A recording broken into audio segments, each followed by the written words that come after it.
Hoje, a história foi reescrita. O que era conspiração virou fato. O que era folclore agora é evidência. Em um evento sem precedentes, a poucos metros da Casa Branca, o cineasta Jamie Foxx não apresentou uma teoria, ele apresentou uma confissão. A confissão do encobrimento que durou 30 anos e a prova de que não estamos mais sozinhos. Held meetings and interviews in so-called sensitive compartmented intelligence facilities, SCIFs, over a period of years with very credible sources reporting both direct and secondhand knowledge of the reality of highly intelligent non-human beings.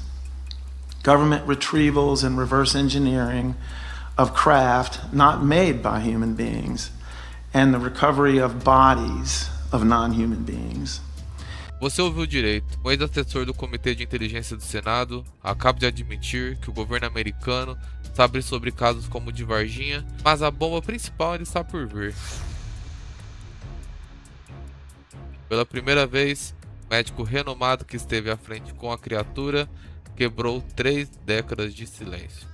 Ele não apenas viu o ser, ele se comunicou com ele, e o que ele descreve não é deste mundo. Um olhar bonito, sem julgamento, uma inteligência maior do que a nossa. Esqueça tudo que você acha que sabia. A verdade é mais estranha, mais profunda, mais chocante do que qualquer ficção. E ela começa agora. Eu guardei um grande segredo por 29 anos, dividindo este assunto com alguns colegas médicos, apesar de outros terem conhecimento do caso. Naquela tarde de 1996, eu estava trabalhando no Hospital Regional de Varginha, quando um colega meu, chamado Marcos Vinícius, com uma câmera muito grande, me chamou numa sala de urgência para ver um paciente. Ao entrar na sala, me mostrou uma câmera em preto e branco, que parecia uma criança deitada numa cama, com uma hidrocefalia extrema. Perguntei, o que é isto? Ele apontou para uma cama onde estava deitado um ser. Eu me aproximei e, ao vê-lo, imediatamente percebi que não era humano. Olhei para ele primeiramente com a perspectiva médica.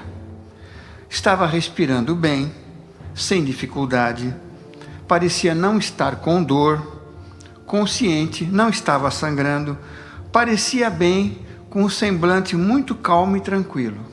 Parecia uma criança de uns 7 anos, um lençol coberto, até aqui, no corpo, né, até a cintura, os olhos eram lilás, bem como o crânio. A pele era branca, os braços bem finos, 3 dedos com o polegar opositor, não havia mamilo e uma boca pequena. Ele olhou para mim, olhou para o céu de uma janela, olhou para mim novamente, e a impressão que eu tive nessa segunda troca de olhar foi que ele tinha completa consciência do que estava acontecendo ao seu redor e da nossa intenção de ajudá-lo. Sua serenidade e a presença imponente me levaram a acreditar que eu estava na presença de um nível de inteligência muito elevado. Eu trabalho como neurocirurgião, estou aqui porque, principalmente para as novas gerações, eles merecem saber que há muito mais além do que a nossa existência humana. E eu sou uma testemunha. Thanks. I still work as a neurosurgeon, and I am here because everyone, especially the younger generations, deserve to know there is much more beyond human existence, and I am eyewitness to the proof. Thank you. Thank you.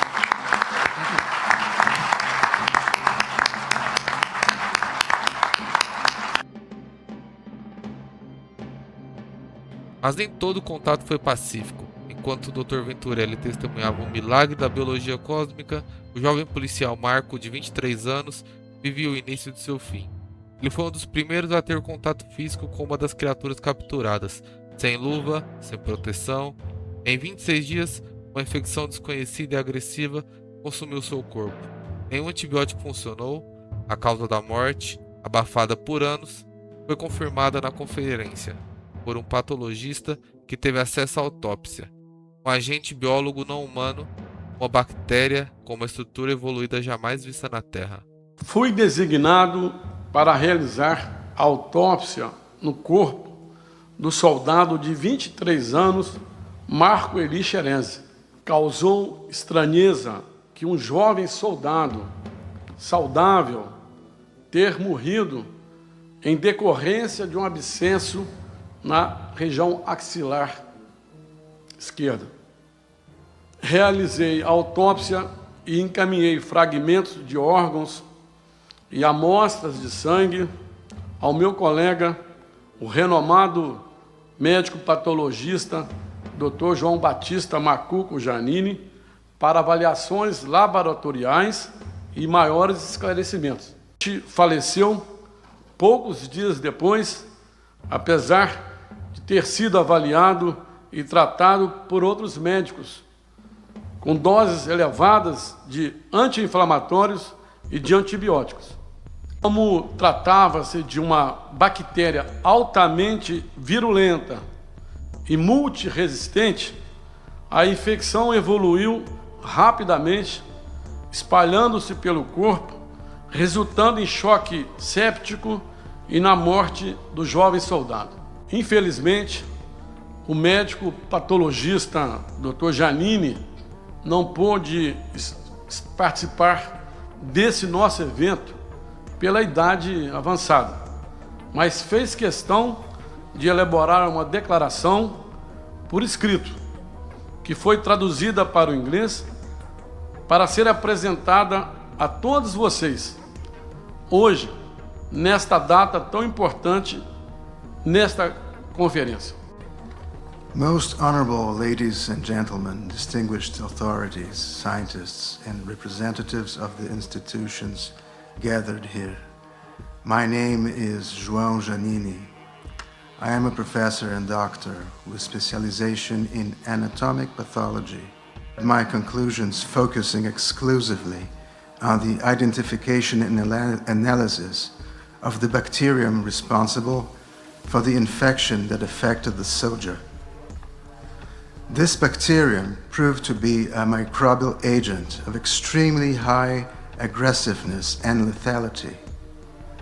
Given its characteristics, I understand that it goes beyond the limits of a conventional infection, possibly presenting itself as a highly specialized mechanism of aggression and defense, which raises the hypothesis of its alien origin. Marco não morreu de pneumonia. Ele foi a primeira vítima fatal confirmada de um contato alienígena em solo brasileiro. E a nave? O que aconteceu com os destroços? Carlos de Souza, o piloto de ultraleve que viu a queda do objeto em formato de charuto, também estava em Washington. Ele relembrou o cheiro de amônia e, o mais importante, o fragmento de metal que ele pegou. Metal com memória de forma, uma tecnologia que em 1996 era praticamente desconhecida do público. Me perdoe um pouco o nervosismo que um filme passa na minha cabeça nesse instante da minha vida inteira. Forgive me, I'm a bit nervous. This movie of the scene just plays in my head all the time. Eu testemunhei a queda de uma nave não terrestre no ano de 1996, no dia 13 de janeiro. I witnessed the crash. Eu viajava de São Paulo para a cidade de Três Corações e durante esse percurso eu parei rapidamente no acostamento e nesse momento, pela rodovia Fernão Dias, no caso, e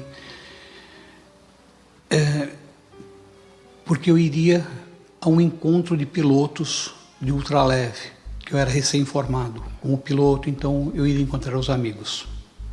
Realmente, como eu já havia falado, eu pensei que fosse um dirigível. Tá? Na época era muito comum sobre os campos de futebol no Brasil, para fazer as transmissões das partidas. Só que ele saía dele uma fumaça muito branca. E ao ele fazer uma pequena curva, eu observei que na sua lateral ele tinha um rasgo da metade para trás. E ele estava rapidamente perdendo altitude. It released. Logo pensei, como piloto, que os ocupantes estariam em graves problemas, porque só quem é piloto sabe o desespero que dá você estar numa nave com problemas ou numa aeronave com problemas. Entrei no meu veículo rapidamente e comecei a acompanhá-lo através do para-brisa até o seu local da sua queda. Ao chegar no local da queda, eu estranhei de início, porque o esperado era um cheiro de combustível, ou querosene, mas havia um cheiro de amônia e ovo podre, muito diferente, que ardia muito meus olhos, queimava meus olhos. Então eu subi a camisa para poder respirar, que eu não conseguia. Da nave, desse objeto, tá, que no caso para mim ainda era um dirigível, estava encostado numa árvore, e a outra metade traseira eram vários destroços. E eu observei que ele estava em apuros. Nesse momento, eu estava no meio dos destroços, onde houve que negócio. E esses fragmentos, tá, eu levei baixei e peguei na minha mão. E eu observei que ele era muito leve, não tinha peso nenhum. Parecia um papel alumínio, aquelas folhas de papel alumínio bem fininhas. E amassei ele. Ao soltá-lo, o que eu tomei um susto gigantesco, ele voltou ao formato normal. Meu Deus, o que é isso? Rapidamente chegou vários veículos militares. Um soldado do exército, da ESA, se ser mais preciso, no Brasil, veio em minha direção com um rifle, tá? E começou a gritar, vai embora, vai embora. E no que ele deu impacto, tirou de mim esse fragmento, ok? E eu respondi para ele, não, eu não vou, tem gente caída lá, machucada, que para mim até aquele momento não fazia sentido o cenário, para mim era, ele vai embora. Eu falei, não vou. Ele deu um passo para trás, levantou a arma, engatilhou, apontou para minha cabeça. Eu não estou pedindo, eu estou mandando, eu vou abrir a tua cabeça no meio se você não for embora. Virei-me imediatamente, tremendo, morrendo de medo, sem entender nada. E estava muito assustado mesmo com tudo aquilo. E para me recompor, fui ao poço tomar um café para me recompor.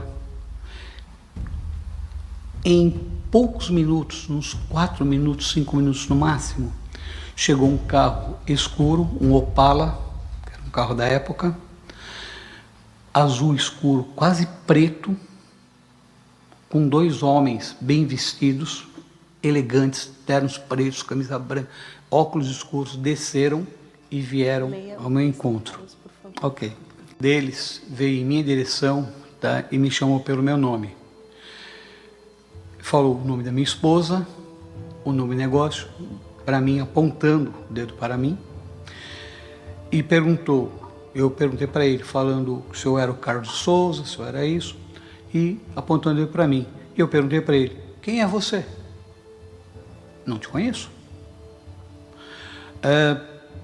Ele respondeu frio e simplesmente, você não viu nada, você não sabe de nada, ou você terá sérios problemas o resto da sua vida. One of these men, 30 anos, ridicularizado, julgado pela sociedade. Sorry. Não nos abandone. Novamente. Permitam que a verdade venha à tona.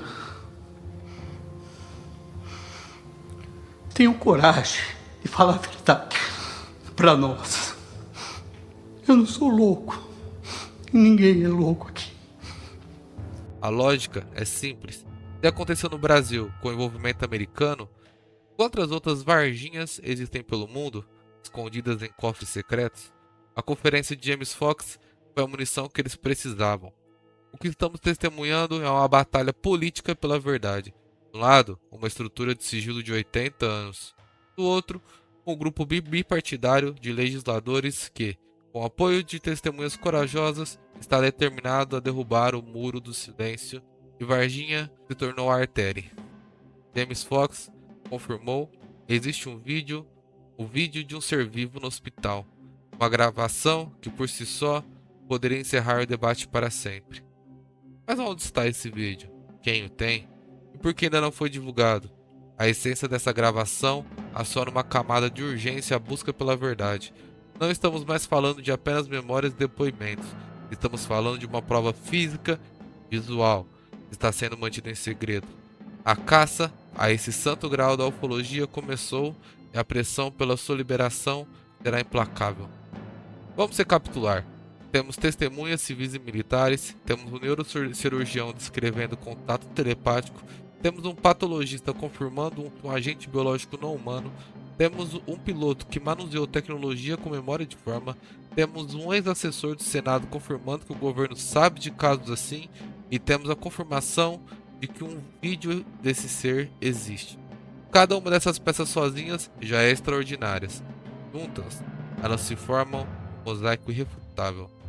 A narrativa oficial de que tudo foi um engano, de que as meninas viram foi um morador de rua, não se sustenta mais. É um insulto à inteligência de todos os envolvidos, à memória de Marco. A conferência de 20 de janeiro de 2026 não foi o início da história, foi o checkmate. O caso Varginha deixou de ser uma história brasileira a uma história da humanidade. Ele nos força a fazer perguntas fundamentais. Quem somos nós? Qual é o nosso lugar no cosmos? E quem está no controle das informações mais importantes da nossa existência? A conferência de James Fox abriu a porta, agora cabe a nós atravessá-la. A pressão é pública e a única força capaz de fazer com que o governo libere o que eles saibam. Compartilhe essa informação, debater, questionar, esse é o nosso papel, este é o seu poder. A verdade não está mais lá fora, ela está aqui, bem na nossa frente. E a pergunta é: você está pronta para encará-la? Deixe sua opinião aqui nos comentários, o que você acha que vai acontecer agora. Inscreva-se no canal para continuar essa jornada conosco, porque a Era do Segredo finalmente acabou.